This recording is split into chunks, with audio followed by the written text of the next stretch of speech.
Hello, and welcome to this, the Times They Are A-Changin' edition of the Purple Journal podcast. Yeah, baby. I was waiting for it. Wow. Did those ever match the title of the episode? What? Sometimes. As people see it in their podcast apps? No. I always think of something better when the next day, which is... You want this?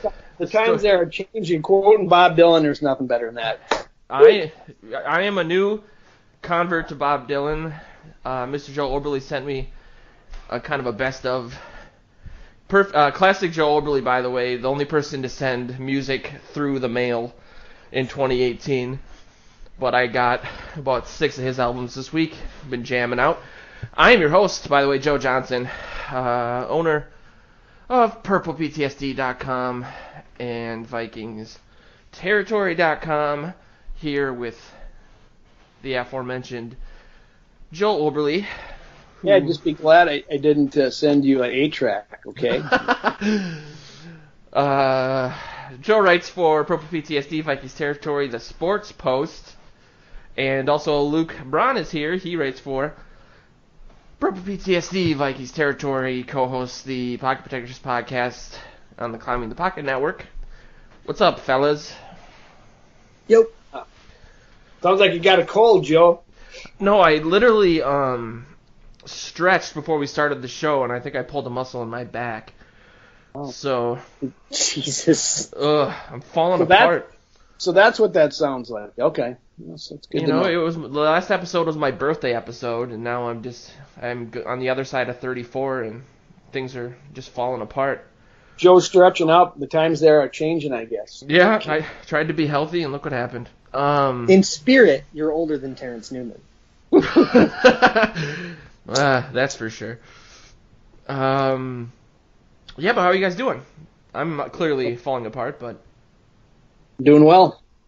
Yeah, I'm doing good. California's still there, Luke. It hasn't fallen into the sea. I just say that because I saw Steely Dan recently, and they had that song from Annandale, California, Washington, the sea. Never mind. I wish. Maybe it would cool down. We're reaching a part of the year where it's going to be about 100 every day for like 4 months. So would you be in California... You'd be in California, I'm talking about the split? The proposal to split. You'd be in California or South? I think I'd be in like California proper, because there'd be like North California, South California, and then just California, and I think I'd be in California. So you're voting yay or nay, Luke? Oh, it's never going to happen. The polls say it's like completely just a farce. It's not going to get close. What is the rationale behind that? Not that has anything to do with football, but this is a June football podcast. Totally. It's easier for Russian bot to get the votes out, in those different areas. They can. Yeah, there you go. The person who proposed it basically said that California is too big for one state government to handle, so it needs to be like split up. Yeah. But it seems like a cheap grab to like change the way that California affects the Electoral College, because there's a pretty large surface. Like there's a lot of red counties in California, but it always votes blue because there's like significantly more blue people. Yep. And they just want to try to get red electoral votes out of California. That's kind of what I figured. I think they're from what I've heard, they're hiding behind like trying to get more senators since there's so many people. But maybe that would mean more football teams. So you guys got that going for you. But like you alluded to, it is June. Things are picking up. I mean, we've had podcasts with much less to talk about. Mini camps were last week. Joe was there. Joe was there this week as well. Joe Oberle, not me. I'm not yet at the point where I speak about myself in the third person, but it's coming. And I think the first thing we should touch on is the new media facility, because you sent some pictures to Luke and I today, and it looks like the coolest frickin' place in the world. And I'll be there Saturday with Tyler and Sean from Vikings Territory for Kyle Rudolph's youth camp, and hopefully getting to talk to him a little bit, but for us that haven't seen it in person anyway, it looks like they spared no expense, to quote Jurassic Park. It really is a state-of-the-art deal. I can't see where anybody else in the NFL has anything like it. It's got the stadium seating, and the seats are huge. They're made for football players. They have there was people bringing in footstools for people because the chairs were so big for short. Man. It was anybody there, like you're walking up with condiments up and down the aisles. Anybody need a footstool? It was really strange, but it's really nice. It's Gina, I don't know her name, Gina from Shortall from CARE was there moderating the event I was at today, and she says, I work in television and we don't have anything like this, so it's pretty nice. They're in the event they had today. I don't know if you want to talk about that, but it was one of the first events they did. But they did an LGBTQ event that was the culmination of I suppose the kerfuffle between Chris Cluey and the organization back in 2012, and this was part of the settlement that they would have an event, and the Vikings just knocked it out of the park. Them plus the NFL, they put together this great event with all these speakers, Greg Louganis and wow. Plenty of other athletes, and Cluey among them. Cluey was one of the first ones out there, and I spoke to him for a while. I sat next to him where we were watching some of the other people, and he was just had high praise for the Vikings, how much they embraced it. And Prefer was there? That's what someone else asked me. I didn't see him, and I didn't see any of the football players there, but certainly Lester Bagley and the PR staff and a lot of members. Kevin Warren, the COO, was there, and he actually led it off and was the closing remarks. But it was first class, and there were representatives from 12 NFL teams there. Wow. And the hope is that this is the start of something that because this is the first time ever the NFL's done an event like this. They were kind of the sponsor, and the Vikings hosted it, and it was a really neat event. There were politicians, there were big wigs from the business community locally, and a lot of athletes, LGBTQ athletes, talking about their experiences. And in fact, Michael Sam, was he there? He was not there, but Ezra Tuaolo, former Viking, was there. And yeah, he actually brought up the incident between Cluey and Prefer, and so hats off to the Vikings. Nothing was off limits. They talked about everything, and it was someone who has certainly feels in supportive of the LGBTQ community. I was really amazed and really impressed, and really congratulate the Vikings on the day. I was gonna say that I don't know if you've seen the new Red Wings Little Caesars arena at all, but the pictures you sent me reminded me of what their new arena looks like from a player's perspective. They have a similar media area, or it looks like a movie theater. It's actually not as nice as the Vikings, but I was gonna say, based on what you were just saying, though, I think, and I've said this before, and I think, Joe, you have the best perspective on this, but I think we take for granted just how first class everything the Wilf family does compared to what, especially me and Luke, coming of age around the Red McCombs era, and how nickel and dimey everything was. It's really nice to feel like the Vikings are on the cutting edge of things, not only just socially, and I know that bothers people for whatever reason, but just in terms of the facility, what that means for free agents, what that just means for Egan, for the city, for the team. It's something we kind of, I guess, take for granted. I mean, they're putting. Spielman came out and talked about the money he's putting into things between the last show and this show. And yeah, I mean, compare that to Red McCombs, who was, so far under the salary cap that he got fined, missing draft picks on purpose so they didn't have to pay for the 7th spot. They paid for the 8th spot because no one would trade with them. it's just refreshing, I guess. Your perspective is a little skewed because of Red McCombs, but what you're saying is absolutely right on. The Wilfs are wonderful. They are trying to build a first-class organization, and they're not afraid to put their money into it on a number of different levels. Everybody's got still their kind of butthurt, for lack of a better word, about the stadium because we had to pay for it, but they didn't ask to pay for anything for this. The TCO Performance Center, and thank goodness they didn't, because that would have been even a worse PR hit. But they've never been shy of trying to put the best product on the field they can. They're not shortchanging like McCombs did, and then when you put the two together, it's night and day. So I couldn't be. When you go out there and see this place, and you're going to be doing that soon, you'll be amazed. It's immense. It's incredible. I've gone out there 5 times, and I've gotten lost twice just trying to find my way around there. It's going to be a first-class facility that will attract free agents. There's nothing like it around right now. And I wish I worked for the Vikings because I could probably get a decent office. That place is really really nice. But I my hat's off to the Wolves, just like you said. And is it like? Is there a lot of, reading about it before, they said there's like a, 10, 15-year plan to keep expanding?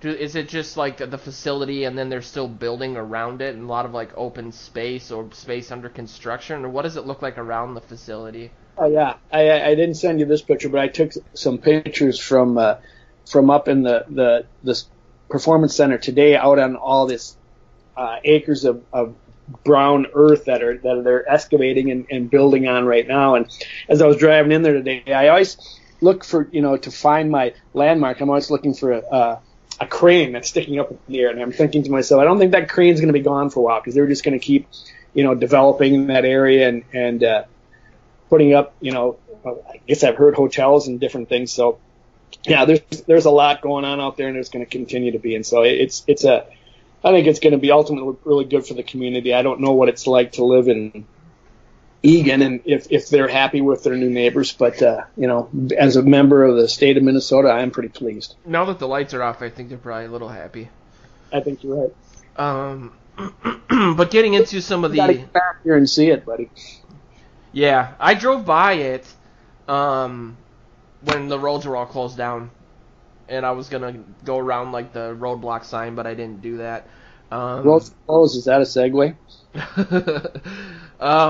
Yeah, but since we kind of talked about before we get into the minicamp stuff, talking about the organization or the executives and stuff, Spielman was listed as a top 3 GM recently. That's been something that's been batted around, as I saw a couple weeks ago, Pro Football Focus said he was the best draft GM or the number 1 GM for hits in terms of the draft. I don't know if you guys recall where the top 3 GM who made that claim, what site did, but that's something that I find, I've been sort of down on Spielman for the first time. I mean, a few months ago, I have a buddy who's my dad's friend who's been ranting about Spielman for years, and I always thought he was crazy, and then I got worked up about the draft and the offensive line. Obviously, we talked about that. But it's obviously kind of a controversial thing. I think there's a big valley between the people who think Spielman's, it's kind of like, he's either the greatest or the worst, depending on who you talk to. But yeah, I didn't know what site. I can't remember either. Said but, that or what the. Saw that. I think it was an NFL.com article. Yeah, put him in the top 10. I think that's what just went around. That was Greg Rosenthal. I'm a big Spielman fan to a certain degree, and I'd like to hear what Luke thinks because I know Luke's looked at him a little more in depth, and didn't you do a story once where you quantified his picks over a number of years? And yeah, a lot of people have done that, and I know Eric Eager did one using wins above replacement, using PFF grades and stuff. That didn't look as favorably on him, and we actually compared notes, and it turned out that he was just weighting the 2016 draft way more than I was. But basically, any way you shake it, you come out with a lot more hits than everybody else is getting, and I think the people that don't think Spielman is good are just not paying attention to what everybody else is doing. They're expecting an impossible standard. I think when you look at Rick Spielman and say, well, he's missed too many times, that tells me that somebody isn't looking around and seeing how much everybody else misses and seeing that Spielman misses less than everybody else. Luke, does that have to do with Potts? Because he's always trying to get 10 picks. Is that because of volume? Oh, absolutely. Rather than, yeah. I mean, yeah, it's a huge part of it. There's some method to that madness, I guess, then. Yeah, and there's been a lot of work that basically tells you, and I'm happy to send you some links to like put in the show notes or whatever if people want to dive further into that. But there's work that basically tells you that after the fourth round, everything is the same. They're all long shots. Every fifth, sixth, and seventh rounder is a total long shot. And finding somebody like a Stephon Diggs or like an Antonio Brown or whatever is an anomaly. But the difference between a fifth rounder and a seventh rounder is pretty small. So you'll see Spielman trade down a lot during that time, trade down a lot more often than he trades up. And that gives you the chance to either, pick up a Diggs or do something miraculous like that, or, even just pick up a guy like a Shamar Stephen or a Stephen Weatherly, somebody that can just be a contributor, be a depth piece, Javon Curse, or Jaron Curse. Javon is a different Curse, boy. Yes. But Luke, those guys matter too. Do they count toward his record, and other people aren't getting as many of those. Sorry. Do they weigh the later rounds the same way as the first rounder? Because he has missed a few first rounders that probably get a lot more attention than if he misses later. I mean, is that weighted the same when you make that determination? I mean, it's weighted for that, yeah, where like first rounders have a higher expectation to be deemed successful. And where like most of the value of a draft still comes in the first rounder. But you also, you look at somebody it's hard to, because like you look at somebody like Matt Khalil counts for more points by the way I did it than Sharif Floyd does, even though Sharif Floyd was clearly a better pick, just because Matt Khalil played more. Right. So you do have to kind of adjust for those things. But by and large, if you look at the players that he's acquired, and I mean, just look at the team. It's like an elite roster, and most of it's homegrown talent. Yeah, I guess I've been the one that's kind of been, I focus a lot, obviously, on the offensive line, and then I've done a lot of stuff in regards to the wide receiver stuff and talking about some of the misses there, I guess. Which is odd, just because we have such a good 1-2 punch.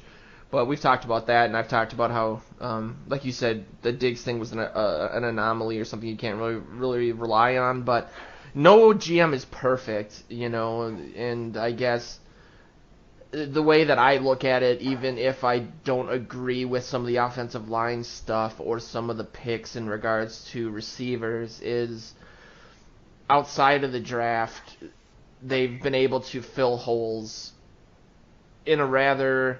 I mean, this team has had some bad luck, and I'm not talking about the offensive line, because I've written about how I don't think the line falling apart in 2015 was a luck thing, really. But in terms of going out and getting Sam Bradford and getting Kirk Cousins, that has to be taken into account as well. Just if he misses in the draft with you can't really blame Teddy on anybody, but being able to maintain that level despite all the bad stuff that's happened is something that is spectacular in its own right. And I think a lot of my frustration just stems from the fact that I want to win a Super Bowl so bad, and I can't help it. And that's they get it's just been amazing that despite the complete disaster that was the Eagles game, that we've kind of reset the entire narrative, and no one's really even talking about that at all. Good. It just seems like it's a fresh start. The team isn't dwelling on it. Yeah, I don't know, Joe, if they even have talked about it much. You don't see a lot of quotes about it coming out of camp and stuff. No, I don't think you want to ask that question either. That was my first question for Kyle Rudolph. What happened? But no, Yeah, it's one real quick thing on Spielman before we move to the next thing. There was a really interesting thread by Josh Norris, who's kind of an insider, who actually ended up talking to somebody from the Vikings analytics department, and came away like really impressed with how enthusiastically they pursued athletic data, not just the combine, but like just different kind of testing and stuff. And they have essentially put a lot of effort into figuring out which traits create replicatable success. Ooh. Which is that replicatable is definitely not a word. I can't think of what the word is, but success that you can create and repeatable. Yeah. And then searching for those traits in the draft, and that kind of thing has led to essentially a whole defense that is homegrown. Like all the corners are drafted, all the linebackers are drafted, most of the defensive line is drafted. The superstar safety is drafted, and all of those, like that methodology has like led to the defense that we can now pretty safely rest our laurels on. And that's kind of the holy grail, isn't it? Being able to. I remember watching. I don't remember what it was, what sort of event it was on ESPN, but they had 3 former players, and then they had a guy they kept pitching to that was a analytics guy. And by the end of it, the players were being so brutal on this analytics guy, and they made him put on a dress, and they kept calling him a nerd. It was brutal, and they were angry because they were saying stuff like, "Well, where were you on Tom Brady? Like, you don't have all the answers." That's kind of what their point of view was on it, and I feel like there is sort of a.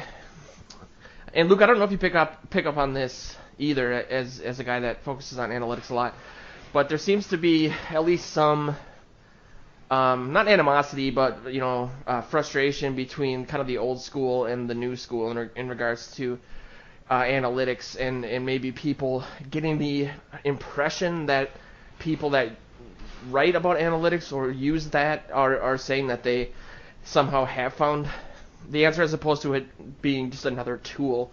I don't know if you get that a lot at all, but I mean, I see it. You've got like the Jimmy Haslam, Hugh Jackson to have a million quotes about basically just crapping on Sashi Brown. You had the Dave Gettleman thing when he drafted Saquon Barkley, and then everybody said like, analytics says you shouldn't draft running backs. What do you think? And he just like basically said like, well, they're a bunch of nerds and like mocks typing on a keyboard, and now every time the Giants lose, he's going to get clowned on for that, which is going to be a lot because they'll be bad. But yeah, there's a lot of people who think that it's like they see analytics and they don't understand it, and then they think it's people trying to boil down a physical game that happens on a field in space to like a math formula and a spreadsheet, and it's not what it is. I think analytics at its peak. You want a piece of me? Huh? You want a piece of me? Oh. At its peak, honestly, it's what Josh Norris described the Vikings doing. That's I think the best version of analytics, where you figure out traits and then you figure out a way to quantify whether or not somebody has that trait. You want somebody fast? Okay, let's figure out how to determine who's fast. Well, there's the 40-yard dash. Maybe that's a good measure. Maybe it isn't. There's in-game speed that they're tracking with chips. That's probably a very good measure. And now let's look at everybody's in-game speed and see who the fast players are. And if we think fast players are important, then let's go find the fast players. That's what analytics is, and it's also hilarious because you'll see those people be like, I don't believe in analytics. I'm just happy that my guy got 300 yards and 3 touchdowns. It's like, that's stats. You're just using the bad ones. I think the argument is people think it's quantifying the unquantifiable. It's almost like a religion versus science argument. And then they say, well, there's intangibles. Yeah, there's the X factor that you can't quantify, which is true. I mean, you look at the kicker, who I can't pronounce, that was the best at the Tampa kicker. That was the best. Oh, wow. Yeah, it's stuff like that. Mental breakdowns, unless it was something that happened in college that you could pick up on. There's always that factor. But I think that, and I'm kind of queuing this up for Joe because I know that Joe has some thoughts on this. But I think that, it's more of a tool than a final solution, which is probably not the right way to put it. But thanks, yeah. Jesus, that was completely I didn't try to do that, but I've come to the analytics game slowly, and to be perfectly honest, this podcast has been a huge deal in helping me do so. But I mean, to get there, I'll always say that they are hugely important. They tell a story. You're able to derive things from them, like Luke was just describing it, and make decisions based on them. But I will only say that they're only part of the picture, and I'm sure every analytics person will say that as well. Is that they're a huge part of the picture, but they're not complete, because you've got human beings involved, and ultimately every number that you compile, that you're analyzing, does not guarantee that the next number will match that. And it just, so I always try to put the human element in with that, and looking in a player's eyes and seeing what their attitude is. I mean, this is what they can do, but is this what they're going to do? So yeah.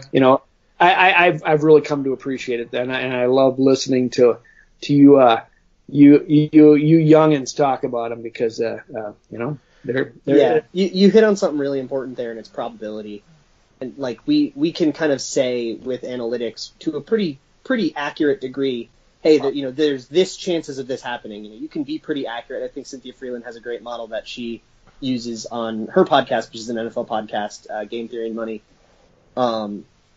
And she's like has a huge hit rate, and she did it all for the whole 2017 season, and was like incredibly successful with it, and just telling you who's going to win on the aggregate. And you can say, okay, I am 60% confident that the Vikings will beat the Packers.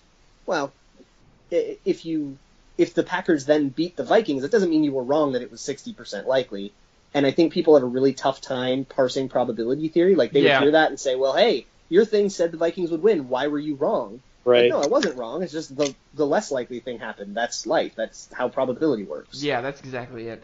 And I think there's something to it with coaches like Zimmer having quotes about PFF in the past, where there is a lot of overlap between what he probably thinks of as or old school coaches think of as instinct, that also can be derived from, people are coming to the same conclusions in different ways, is my point. Yeah. And so, there is that looking somebody in the eye, that's an instinct thing. You got to have that as a head coach, hopefully.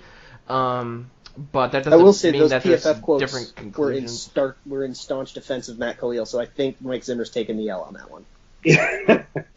I agreed. I give him a little bit of a pass because he's the same age as me. But the other thing, he has come along with me, to a certain degree. I'm not going to say he's embracing analytics, but there's analytics people on the staff now. I don't know how much he's using it, but I'm sure he uses it grudgingly, like the way I talk about it. But it's for real, because look at what it's done to all of sports, and if you aren't paying attention to it, then you are far past old school. You're just stubborn and you're going to lose. That's all there's to it. But so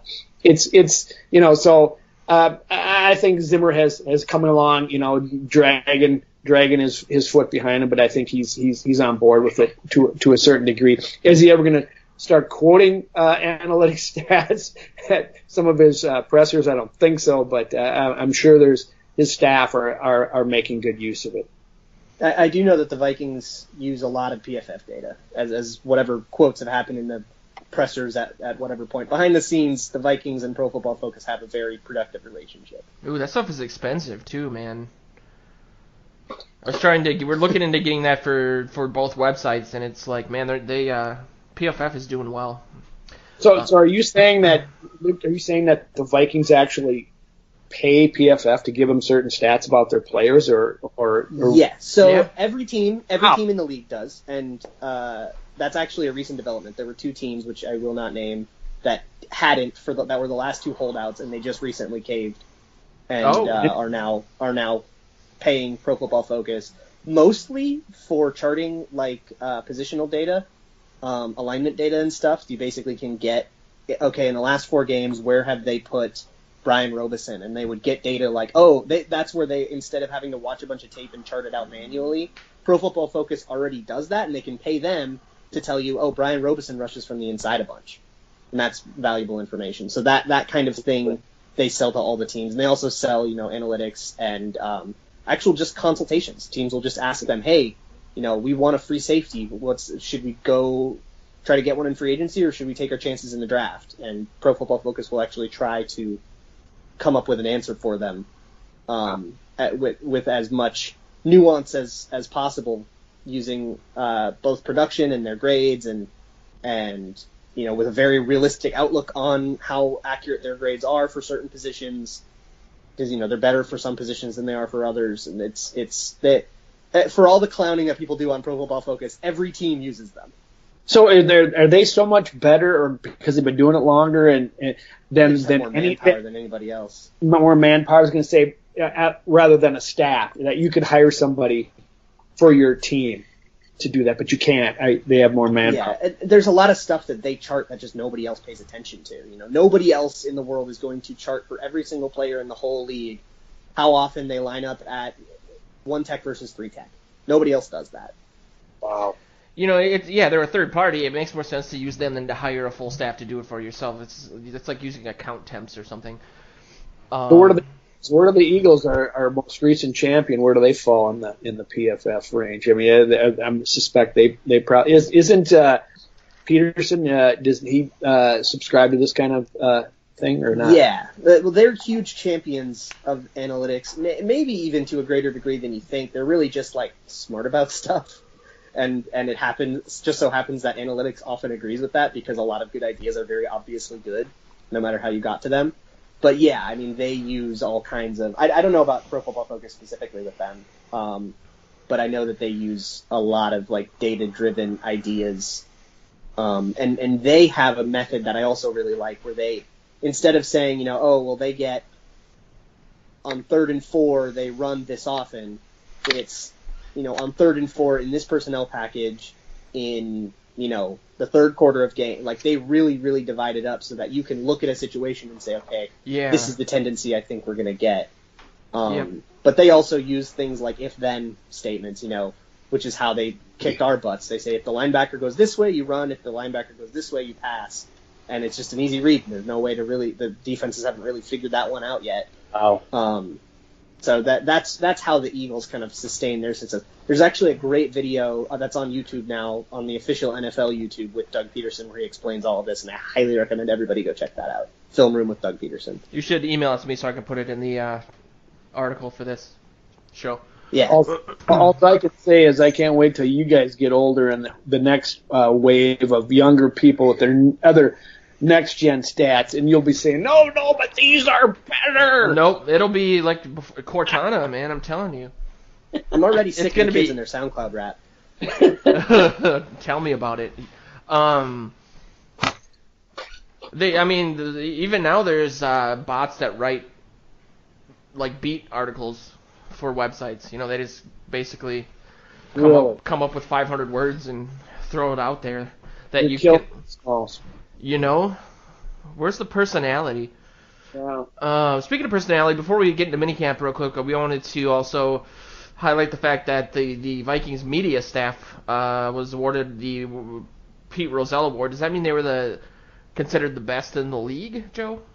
Yep, exactly. And it's a nice honor. I don't ever remember them in my dealings with them having won it, but I certainly have experienced firsthand that it's well deserved and long overdue. They are very good with the media. They are very accommodating, and they work to get players on special requests. And there's not a lot of infighting between the staff. I mean, I used to work for the PR staff, media relations staff for the Minnesota Timberwolves, and I saw it from the other side, and I know how difficult of a job it is.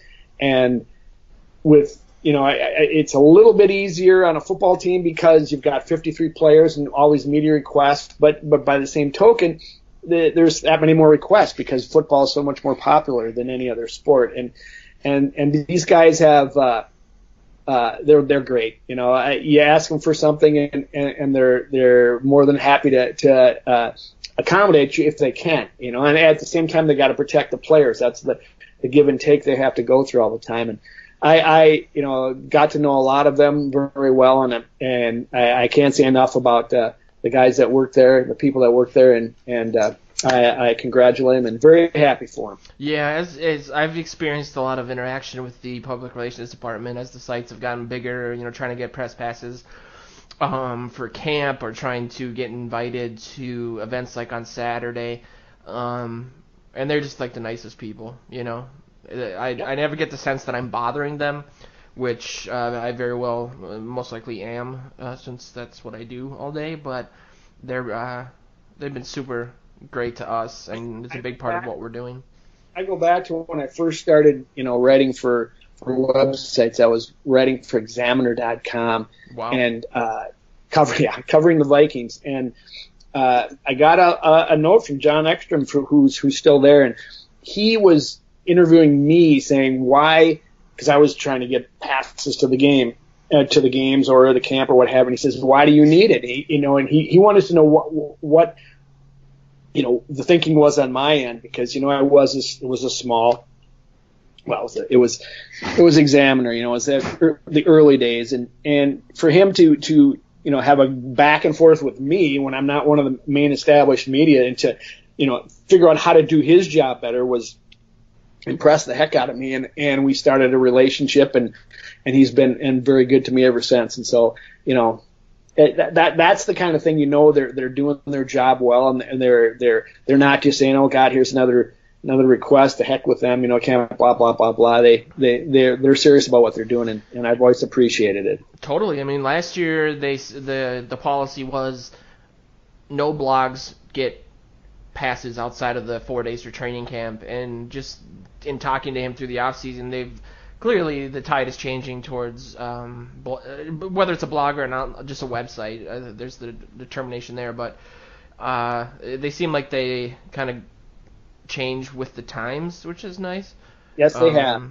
We talked about it a lot, you know, because you can imagine, you know, from their point of view, that how they're inundated from every startup blog or what have you. They have to vet them to a certain degree to find out who's coming in there, because the number of microphones in front of the player's face, it's you know, they get paid well, it's part of the job, blah blah blah blah blah, but at the end of the day, they're still human beings. So it's a balancing act, and I know they see the tide and the way it's going, and how they have to change, but it's something they have to figure out, and can't just, you know, just say, well, everybody come on in, you know, and then I don't think they'd ever get any cooperation from their players ever again if they did something like that. So it's a tough deal, and I know eventually, you know, I believe you guys are going to be coming to camp this summer, right? Yeah, fingers crossed. That's the plan. Me and Luke, and then maybe a couple of guys, or the Vikings Territory guys too, two of them. Depends well you treat me. Yeah, you're gonna big time us totally. Right, baby. I don't know those guys. Joe who? Joe Luke? Lucas? Luke? I wouldn't blame you. I wouldn't hold it against you. Not at all. Speaking of the human element, talk about a good segue. We talked about this on the last show, and I strongly believe that this is completely an example of the fake news media, as our commander-in-chief would say, in regards to Kirk Cousins struggling. Again, he was reportedly struggling at the last batch of OTAs that carried over into mandatory minicamp. Joe, you were there. Maybe I'll blame the struggles on the fact that he was forcing the ball to Treadwell, and that's why. I got to find a justification. I'm just feeling this out. That won't be the first time Treadwell caused an interception. I don't like the uneven. Struggles is a little strong. I mean, you know, he's going against a good defense, and a defense that's been together for a number of years, and they know what they're doing. And you know, they say in early camp the defense is always ahead, I think, because they're reacting and they don't, you know, I think that's what the cliche is. I can't remember, but I mean, a new offensive coordinator, you give them a little bit grain of salt. But it's interesting to see, then again, they don't have pads on, and I keep going back to that. They don't have pads on. They can't, the offensive linemen are only going to fight you with their hands for so long until you get around them, and put pressure and collapse the pocket and make the quarterback, get the ball out. But, you still see the occasional plays where they win. And just lately, I've seen a few things here and there that, he's not wonderkin just yet. I'm not ready to call him a bust yet, Joe, but those things happen. I just want to talk about this one thing. It was the last day of minicamp, and the players are all getting ready to go, and they were doing the red zone things, and the offense lined up, and they were running through some formation, and all of a sudden Zimmer calls a timeout for the defense. And Sheldon Richardson just throws up his hands, and he's looking at Zimmer and waiting to get Zimmer's attention, and he puts him down. And he throws him up again, like, why did you call this timeout? And Zimmer never saw it, and afterwards in the scrum, I was talking to Richardson. I said, you look like you're upset. What happened there? And he just turns to me and he looks, oh, man, we had such a good play call. And then he changed the play on me, man. We were going to do something. It was for me, it was so fun to see, that it was Richardson whose eyes just lit up and wanted to go after the offense. But B, that they're competing that hard in a mini camp with shells on, helmets and nothing else. So it was great stuff to see. And I still, like I said, I think the defense has got a little advantage when they get down to camp and they all got pads on and the offensive line can actually hit somebody. It might be a different thing. Yeah, dude. In regards to Richardson, have you been seeing him emerge maybe as like a new leader on the defense, or how was that dynamic worked? I know it's still early, but it seems like he seems to be the type of guy that really is. We talked about this off air, Luke. I think you mentioned, not to steal your take, but I'm stealing it, that maybe he had a bad rap for some of the attitude things that people talked about with him in regards to maybe it's in New York. He got a lot of bad press in New York. And then he got bad press in Seattle because he didn't get sacks. But I don't know. His personality from stories like that. I've heard a lot of stories like that about him from the years that media has covered him, and he seems like the kind of guy that he just seems like the kind of guy that wants to kick everyone's ass. Like he just wants to destroy you and like demoralize you, and I love that, especially in a defensive lineman. I don't call him as a leader just yet, but I would say he's not shy. How about that? That's what you want. Exactly. Luke described him very well. There's a look in his eye that he's out there. If I got these pads on or I've got this helmet on, I'm going to go. Mini camp, training camp, preseason, what have you. Let's go. So it's kind of exciting. You put a guy like that next to Linval Joseph, and it kind of excites you for the season. And that's going to just, fire up the rest of the line, So that line is on paper is it makes you a little excited. You're going to have Danielle Hunter in the Ray Edwards spot, where there's 3 elite players everywhere else, and they have to double everybody, and it leaves Danielle Hunter one-on-one every time. And Danielle Hunter is no Ray Edwards, so that could be that could be exciting. I didn't talk about this. I want to get into Xavier Rhodes' confidence as well, since that is something we can touch on. But before that, since we were talking about Cousins and Treadwell, I forgot to put this on the agenda. But there was a lot of talk last week about, I believe his name's Brandon Zylstra, the receiver from the CFL, who has been making a lot of plays. I don't know if you've witnessed those, Joe. I know that I forget which exec said that they were very fortunate to have him on the roster. And he seems to be like he's eyeing a starting spot. I think he actually verbalized that. I saw him make one play in the red zone where he made a great defensive play and knocked away a pass. That was a sure touchdown. And everybody else is saying, way to go, Z. But, other than that, I don't, recall. I don't know. I'm just trying to see how. Yeah, it just says he's Vikings rookie receiver. Brandon Zylstra turning heads with acrobatic catches. continues to impress. Oh wait, I'm sorry. That was yeah. I'm sorry. I was bad. trying to. He made a catch. Point that out. Matt, that's my mistake. Sorry. He had a great catch in the red zone for a touchdown. Boy, there goes my credibility.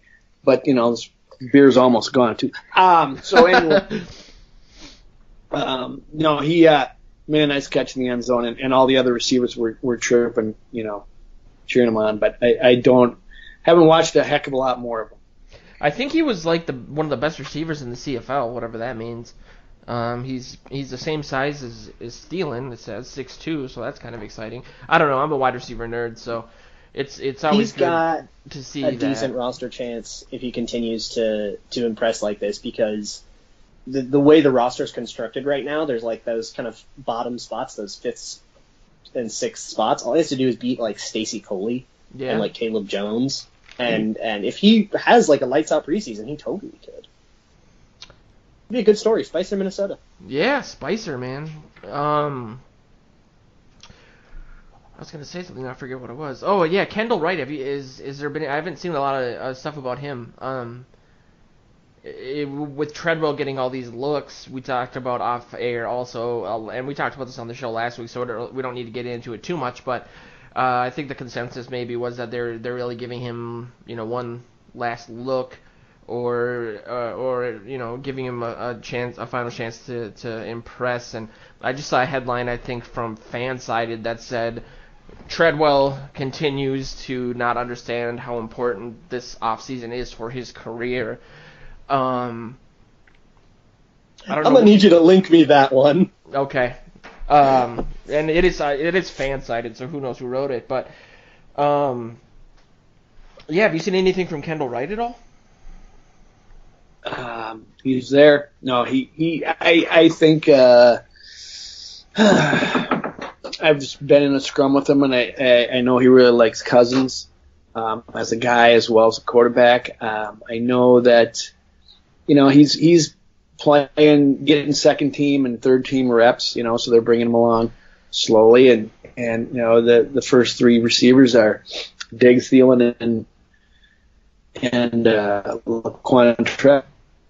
So I think they're really giving a really look at Treadwell, more so than Kendall Wright, probably because they know more what he can do. But we'll see. It's early. It's without pads, and no. So I guess, to be honest, I could blather on like this for another 20 minutes and not say anything.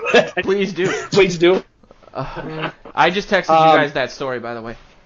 To correct myself, it was not this off season; it's this season. So that's a caveat, but I sent you the article. Confidence of a veteran, and he's not pressing in any way, and he's getting the reps he's getting. But yeah, I expect to see him move him up into the up higher in the what's the word I'm searching for? Get him higher into the thank you. As the season progresses, the off season progresses. So. Remember that sweet spot I was talking about? just a quick skim of this fan-sided piece. It's garbage. So how dare you talk about Rocky Harangi that way? Is that a real name? What? The first thing it's quoting is Treadwell's was asked about kind of how hard he works himself, and he says, I'm not going to put that much pressure on myself this year, which is probably a directive from his coaches. Yeah, because that's something that they didn't like, that he would overwork himself. Zimmer said, get out of your own way, or get out of your own head, sort of thing. Yeah, this is saying, he's not going to put pressure on himself, so he must not care. So yeah, this is garbage, and you shouldn't click on it. It's I play when I want to play, all over again. Exactly. And I'm glad that I referenced it. It shows the prep I do for the show. It's okay. You're not the first person to ruin your credibility on this episode. Wow! Oh, your words, not mine. Oh, yes, true. Shade. Speaking of player comments in regards to confidence being taken one way or the other, Mr. Xavier Rhodes came out in an interview. I see these comments on our Facebook page. Like people saying, I wish players would just shut up and play. And, in regards to Xavier Rhodes, and they did something similar to what I just did, which is they only read the headline, which is something that I actually hate, so it's ironic that I just did the same thing. But he was asked who he thinks the best corner in the league was. He didn't just come out after practice and state it for no reason. And then he was asked who the top, obviously he said himself, which he should. And then they asked who he thought the top 5 were, and he said himself. In the 2, 3, 4, and 5 spot. And so, I don't understand. There's certain positions, pretty much every position really, where you want somebody to have an attitude like that. You want a wide receiver to be not so much Keyshawn Johnson, but that wants the ball or the damn ball, or a corner who is very confident, because that position is just so brutal and unforgiving, especially with the new rules they've been rolling out this past decade. But I know, Luke, you were going to kind of look into the numbers behind that to see if that holds true, if we, who his competition is in regards to the best in the league. Yeah, so there's a lot of, really good corners in the league. So calling him the best in the league, that's a really high burden of proof. And I don't think he clears it, which isn't an indictment of him at all, because there's, Jalen Ramsey exists. Yeah, and there's, Marcus Peters and stuff. But there's a stat that I really like, which is just yards allowed per cover snap. And all you do is take the amount of snaps that they were in coverage and divide it by the amount of yards that they gave up. And I think that's a really nice, stable way to evaluate a corner, because if you didn't get, passer rating when targeted is weird, because you should be credited for plays where you weren't targeted, right? If your guy wasn't open and the quarterback couldn't throw to him, that's a good thing for you. Totally. And that bears out analytically as well. In that stat, Rhodes is 37th. But so is Jalen Ramsey. So, that... He said Patrick... he did shout out Patrick Peterson, too. I don't know if you mentioned him. Yeah, Pat Peterson is up there. Marcus Peters, yeah. Those. I would say putting him in the top 5 is not a stretch at all. But I would probably put him around there, around the 4th, 5th, 6th. You can also look at his game by game. This was in 2017. All these stats were, and you can actually see why he fell so far. It's the Thanksgiving game where Marvin Jones got the best of him. Which, to Marvin Jones' credit, he had an excellent game. But that was the only game where he gave up more than 60, and he gave up 111. It was this huge outlier. And I believe he was also playing a little hurt. And wasn't he? Didn't he get all worked up during the Saints game and then kind of blow that coverage on Thomas because he was so angry? Am I remembering that correctly? Thomas laid an excellent route on him, but yeah, he was mad because there was a hit on Michael Thomas hit Sendejo. It was totally legal, but I think he thought it was a cheap hit. And then so he was on tilt, and then Michael Thomas laid down this just dirty crossing route on him and got open for a touchdown. He was so close too. Yo, I see how this works now. You asked me about the new guy, Kendall Wright, who's deep in the depth chart, and you throw Luke a softball like Xavier Rhodes. Fine. I get it. I understand. I'm just kidding. Go ahead.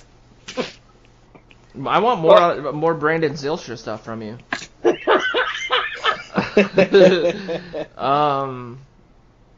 Yeah, I think. Yeah, I mean, he's undoubtedly an elite cornerback. I actually think PFF did an article about the prototypical whoever, and I believe they put down either Jalen Ramsey or Xavier Rhodes as what you want in a physical man-to-man corner.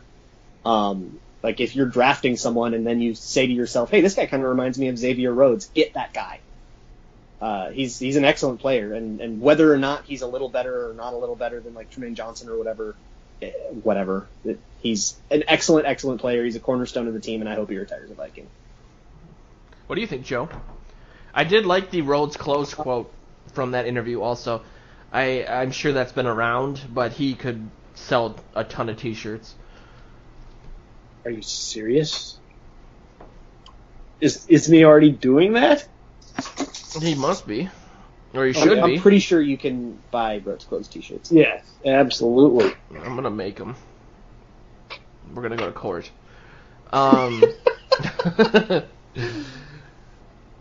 Yeah, Joe, you any thoughts on Rhodes? I try to steer away from these kind of rankings, to be perfectly honest. You have your deal where the fact that the Vikings haven't won a Super Bowl precludes you from saying certain things. Well, this is where it comes to me. Tell me you're the best when you've got a ring, okay? And then we can talk about that. He's great. I love watching him play, and everything that Luke just enumerated about him is great in his favor. It's great until you Marvin Jones has a good game against you, whatever. But he's a great player. I love him. I hope they get somebody else on the other side of the field, that, whether it's Waynes or somebody else or Hughes, and they get even better. That will help them win a Super Bowl. That's the goal here. I don't care about this. How did Hughes look out there? Hughes look out there when? How did he look? Oh, he's looked very good. I've heard good things. Yes, he's. I said a couple weeks ago. I said I think that Trey Waynes or certainly Mackenzie Alexander better be on his P's and Q's and paying attention, because there's someone in his rearview mirror. But and the same goes for Marcus Sherrills. I think they're going to get Hughes returning kicks one way or the other. But he's going to be a great guy to have on the roster, and just push all the other guys, because Zimmer made that quote that he's picked it up quicker than anybody else he's ever taught it to. So that's high praise. Of course, then I think we said that. Then he came around the corner and said, "But he's got a lot of things to learn yet," because I think he was kind of embarrassed that he said such a high praise thing for a rookie, so he had to qualify it with something else. But well, look forward to my fan-sided article about Trey Waynes not understanding how important this season is for him. under my pseudonym. Chris Thomason will call him in the middle of the night with some mean question, and he'll hang up, and then everybody will say he's a bad team player. We have about 10 minutes or so left. I did want to touch on the article you wrote, Joe, about the kind of P's and Q's in regards to training camp for people that want to stop out there. But before that, one of the last things that I think we should touch on is the Denny Green Ring of Honor news. I've been a big Denny Green guy. It's similar to what you said about Red McCombs, Joe, kind of how my perspective might be a little skewed. Obviously, I became a sentient human being around the time that Denny Green was there. If I recall correctly, out of his 8 seasons, they made the playoffs 7 times. He had kind of the Flip Saunders reputation of not getting things done in the playoffs. I used to get in a lot of arguments around the time that I was in high school, college, from people who would talk about how much they hated Dennis Green, but how much they loved Mike Tice. And I figured there was a component there outside of the results. I know that radio stations, when I was younger, I specifically remember K-Fan doing a lot of anti-Denny Green stuff. When I was in middle school, that was pretty effed up, I guess is the way I'll put it. But when it comes to what he did for the team, his what his pedigree is under Bill Walsh, the offense, the offense that he put in, the coaches that he developed underneath him, Dungy, Billick, I'm sure there's others I'm missing, but to have the team with Chris Carter and Randy Moss, and just those memories, it's long overdue. I mean, he's a legend in the Vikings realm. He's arguably the second best coach, depending on what you think of Zimmer. If you can deify Bud Grant, which we all do, and he deservedly so, and the guy never won a Super Bowl, you have to give Denny his due. I understand Denny doesn't win as much playoff games, and I grew up with Bud Grant, and he gets everything he deserves everything he gets. But Denny, it's a personality thing. Bud's just meshed with this where we live, and Denny's was a little more abrasive towards ownership, towards fans, what have you. But as far as a coach, he drafted the players. He recognized talent. There you go. He did a good job of doing that. Did he have the X's and O's like every other coach? Maybe not, but you cannot deny the years of success. I mean, he was a coach when you became a fan, and so you knew how exciting it was to be. And he made some PR blunders, but that happens in this day and age. It's only gotten worse. That's one reason why Bud Grant left the game, because of the way the game was changing and was perceived. Now he's lionized as a legend in this area. Well, Denny Green absolutely deserves to be in the Ring of Honor. Denny Green has such a monumental place in Vikings history, not only as just the coach for a whole decade of its existence, but I don't think you get Randy Moss if you don't have Denny Green for sure mentoring him. I don't think if Moss goes to the Cowboys like everybody thought he was gonna, I don't think he ends up being the same player. And he's certainly the person an influencer that Randy Moss is today. I think we owe a lot of that to Denny Green's influence. And it's a bummer that he's remembered, for taking a knee, close out regulation, and for the we are that thought they were. It's a bummer that he's remembered for those things. But if you don't have a Super Bowl, you kind of only have those failures to be remembered for because they're your biggest moments. But I mean, he just you can't tell the story of the Vikings without Denny Green, and I think that's what the Ring of Honor is for. You know what's odd is that I've talked about this a few times.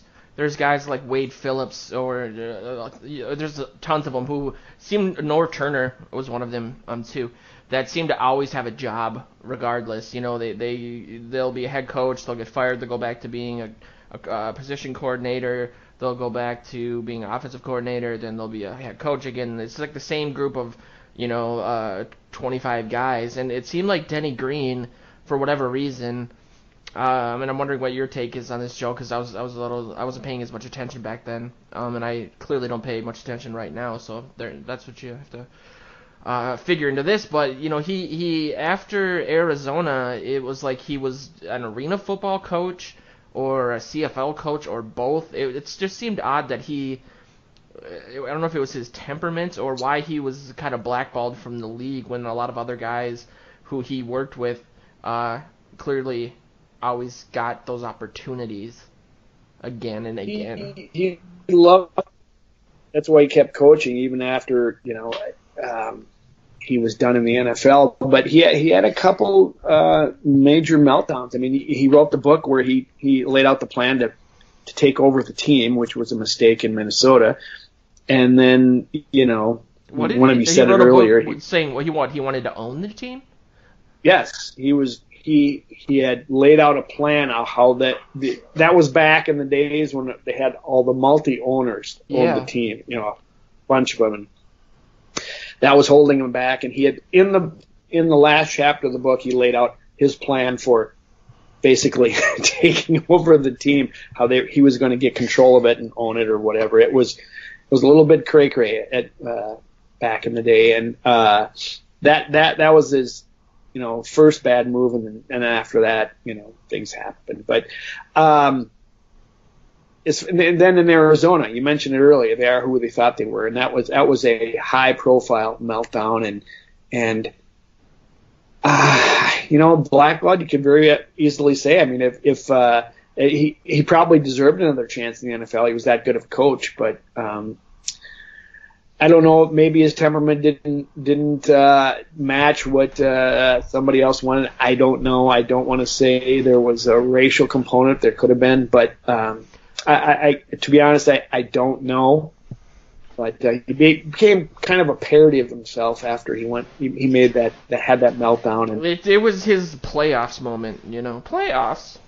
I'm talking about the playoffs, and that was before gifts and if that happened nowadays, that would be, I mean, it's still epic, but it would be something that would be omnipresent.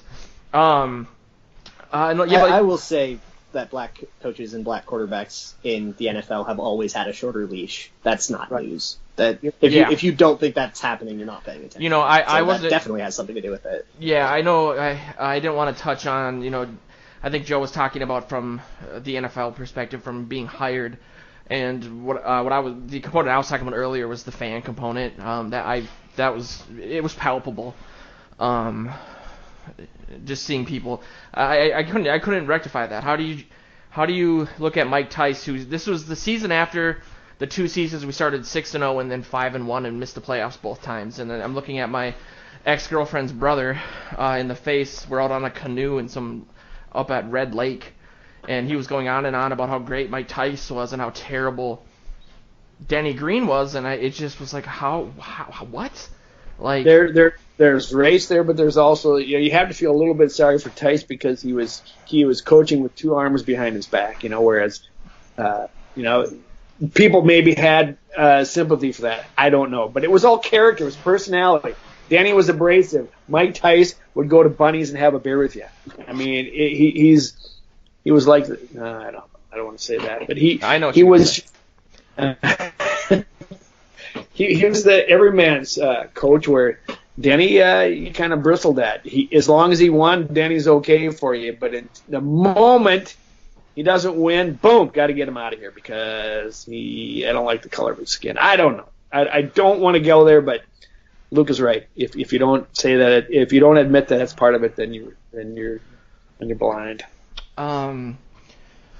But yeah, let's close up with some of the new training camp stuff, since that's coming up. Yeah. Last part was really pleasant, wasn't it? I couldn't find a segue. I had a few, but there. Speaking of racial inequality, I'll talk about Egan. That doesn't work. But yeah, camp is obviously going to be at TCO this year. It's going to be completely different. I get a sense from the PR department, Mr. Ekstrom that I've talked to, that they're not quite sure what to expect in regards to just how crazy it might get, both in regards to media requests, but just in regards to how many people might show up. Considering how close it is to the Metro now, it's gonna be crazy. I'm really excited to see. I don't know, Joe, too. I don't think this was in your article, but if obviously when the Wilfs took over, I've been to every training camp except for one, and that was the 2005 season, the year after they traded Randy Moss. And back then, you would be lucky if the bathroom was unlocked under the bleachers at Mankato or a pop machine was plugged in. And then the Wilfs came in and they kind of added stuff for kids. There was tents, there was food, there was more stuff to do. It wasn't like the state fair or anything. It was, you couldn't really keep your attention for long, but it was more professional. I'm wondering, as an aside to kind of the P's and Q's in regards to when camp is or where to park or what to expect, if you've gotten any sense on if they're going to do anything big or special in regards to that, like tents and games and stuff. That's a great question.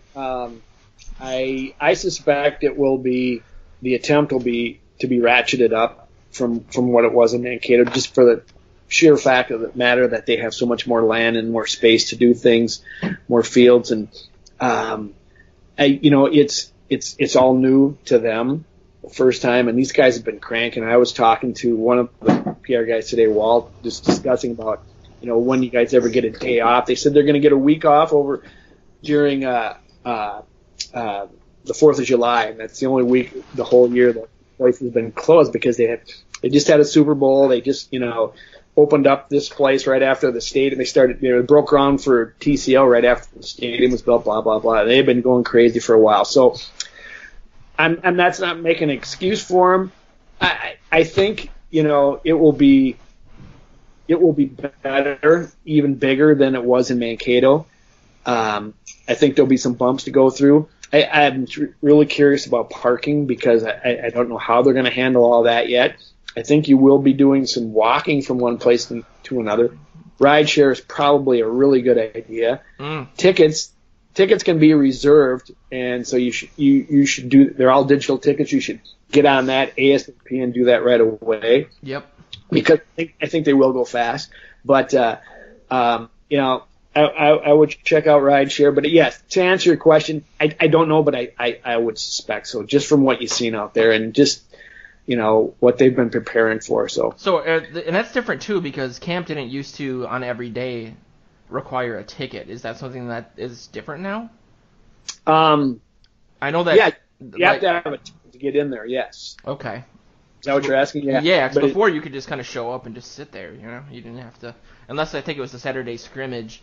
Yes. You'll have. There's going to be so many tickets, and you can pre-order them and get your reserve tickets for the days you want to go there, and they'll still have the autograph sessions. Those probably won't change much because that is dependent upon the players. But and if they mess up, we're going back to Mankato next year. So I was waiting for your Mankato buys to come through. Okay. How many seats is it? 5,000 people? Yes. It's gonna be crazy. I mean, they're putting the final touches on that stadium, and it looks really nice. It's going to be fun in that area. They kind of told us where some of the people are going to be. There's some places where they can kind of hang out in the end zones and stuff, I believe, and I think it's going to be great viewing, But there's not a tree to be found, just like in Mankato. You're not going to be under much shade, but bring your sons. That was my question too. I bore the sun. I was hoping maybe there would be some shade. Yeah. But maybe over in the bouncy tent, you can go in there. And I've been banned 200 feet. Yeah. What is parking like then? You touched on that. Is the parking lot like? I don't know, and I know where the media parks, and I think that's even going to change by the time camp gets done because they're still, putting finishing touches on so many different things. But like I said, one of the questions is rideshare an option, and there are, if you go to the article that I posted on purplePTSD, that there's a place on 601 River Ridge Parkway in Eagan that will shuttle you over, and I think that's got to be your best bet, but who knows? Are there a lot of hotels around there? I know there are, obviously by the Mall of America and the airport, but I'm wondering for people coming from out of town if there's office buildings, trees and houses. Ooh. Well, the T-Stone Performance Center is the Orthopedic's place, but it's really out in the middle of nowhere, and there's a lot of trees, and there's a residential neighborhood nearby, as you've heard. And, people should do an Airbnb. They should. It's not as accessible, I don't think, as Mankato was. There's that plug, but it'll be nice. Once people get the lay of the land, they'll figure it out, and it'll really be nice. The plan that we've been building towards, like you said, Joe, is that Luke and I are going to be there, hopefully every day. And I did get a new 4K camera for my birthday, and I did a test video that to make sure it worked on YouTube Live and Facebook Live. And I was just walking around my backyard, and I looked down, and there was like 25 people watching me do it, and I was like, But I've talked to, for example, on Saturday, I've talked to the people organizing that, and it seems like I know that the media kit last year for training camp for just the 4 days specifically said at certain points no like Twitter Live or no live streaming. But there seems to be a lot of opportunity for that from what I've been talking to, both from the people that are organizing Saturday and just organizing camp in general. So the hope is that you guys listening will be able to, follow us on our YouTube channel or check out purplePTSD and or VikingsTerritory, and kind of when the opportunity is there, I'm going to, for example, during the Saturday night scrimmage, when allowed, we're going to try to live stream some stuff so you can kind of see what we see. So that's kind of exciting. Saturday's going to be kind of a test run. I'm kind of worried about the Wi-Fi situation, but I can also just run it through my mobile network, which is Sprint, so we'll see how that works. But it'll be something that I think not a lot of sites offer, so if you just want to subscribe to our YouTube channel, you'll get updates on that, just like the 25 people that were subscribed that watched me awkwardly walk around my backyard. But I was one of them. It was awesome. Cutting edge content. But yeah, did you guys have any upcoming articles you wanted to plug or anything like that. I'll just really quickly say that again, we're going to be both on VikingsTerritory and purplePTSD doing a couple things about Saturday with Rudolph. And beyond that, I'm back to trying to write at least 3 times a week and then gearing up towards doing daily articles once training camp starts, obviously. But I don't know if Luke, you have anything you want to plug, or Mr. Oberle? Yeah, I have my training camp series coming up. If you want to preview of it, I'm about 6% of the way done with that, maybe a little bit more. So that should start releasing soon. If you go to my Twitter and scroll down a little bit, you can find a preview of it at Luke Braun NFL, where my blurb for Hercules Bataapa, who just got waived injured, so he won't be a part of it, but I released that, and it's kind of so you can get a sense of what that's going to be about. I also appeared on MN Sports Weekly with Travis Owen and Chad Smith. They do a Minnesota Sports Roundup show. You can find that as well. You can find me. I don't know exactly when I showed up in it, but you should when they cut me in. Send that link with that other link we talked about earlier, and I can. Yeah. If that's cool with Will them. Probably for sure.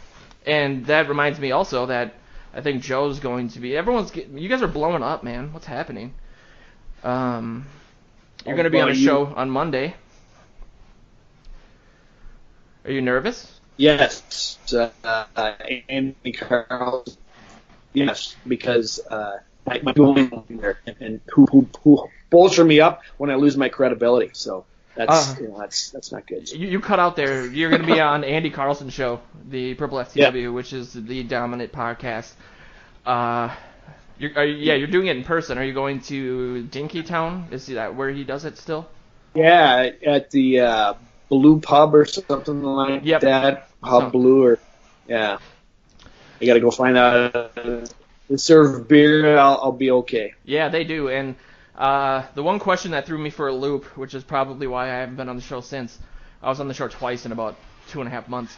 Was he? I think is really into esports, video game sports, and he asked me what I thought the future of that was, and I said nothing, and he gave me a look like, what?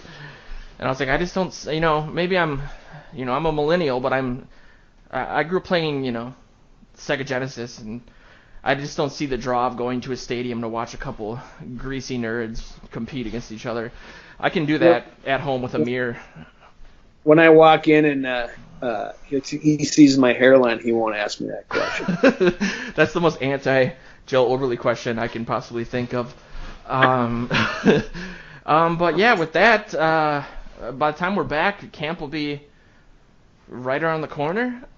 So I'm really excited. I do want to plug Micah Tweeten is we're working on developing a fantasy football section, which we've tried to do the last few years. We're going to have an internal league with all of our writers, but he has been working on a 800-player fantasy football breakdown that he's going to be posting in the next couple weeks. I saw something similar that he did. That was about as thick as a phone book, and so it's going to be pretty exciting, and we might actually have some famous faces writing for our fantasy department as well.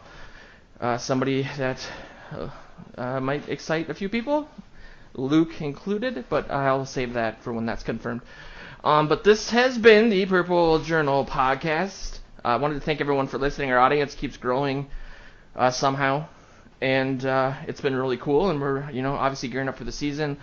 Building a lot of great opportunities for us. Obviously, everyone's going on shows. We're going to be at training camp. It's really kind of been a dream come true. So I just want to thank everybody that listens to our shows, supports us, follows us on social media. You can find us on Facebook and Twitter, and soon to be Instagram for training camp. So thanks again for that, and we'll catch you guys in a couple weeks. Skol.